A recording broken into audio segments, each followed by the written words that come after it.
Kumpirmado ang balita magkarelasyon na talaga si Liza Soberano at Jeffrey O at mukhang engaged na rin ito. Higit pa sa isang talent manager o isang boss ang turing ni Liza Soberano sa kasalukuyang boyfriend nito na si Jeffrey O. Isang taon na palang hiwalay si Liza Soberano at ang ex-boyfriend nito na si Enrique Hill. Una nang sinuplang ni OJ Diaz noon na hiwalay na sila ni Enrique Hill. Ayon sa balita mas pinili noon ni Liza na pagtuusan ang career nito sa Amerika kaya sila naghiwalay ng long-term boyfriend na si Enrique Hill.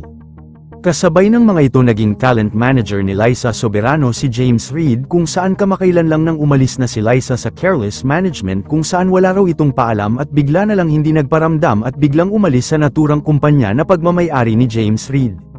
Sinabi nga ni James sa interview nito kay OJ Diaz na nakipagtrabaho siya sa maling tao which is si Liza Soberano ang tinutukoy ni James Reid sa interview nito kay OJ Diaz. Sinabi nga rin ni OJ Diaz na gumising na sa katotohanan si Liza Soberano sa ginagawa niya ngayon na ibang-iba na ang bata dahil kilalang kilala niya ito.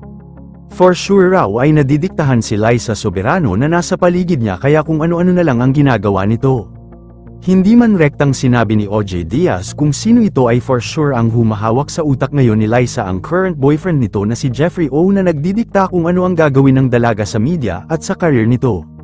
Makikita nga sa naturang video kung saan kasama ni Liza Soberano si Jeffrey O sa Singapore na buntot-buntot nito ang dalaga habang nakikipag-bonding ang aktres sa isa pang guest sa naturang event ng dalawa. Ano raw ang ibig sabihin nito for sure ay talaga may relasyon silang dalawa.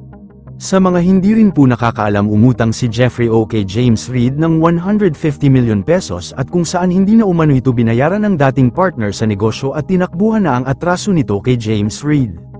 Noong nakulong dito sa Pilipinas si Jeffrey O nakakulangan sa papeles na mag-operate ng agency dito sa Pinas na nahuli ito ng immigration at kinulong.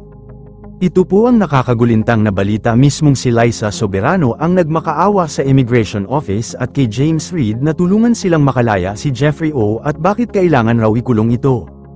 In short mahal ng dalaga ito na kilalang kilala ni OJ Diaz na magmahal ito at ipaglalaban talaga raw umano ng aktres kapag talaga mahal na niya ito. So isang malaking fact na boyfriend na ni Liza Soberano si Jeffrey O at wala nang chance na magkabalikan pa ang Lisken at noong nakaraang taon pa pala talaga hiwalay si Liza at Enrique Hill.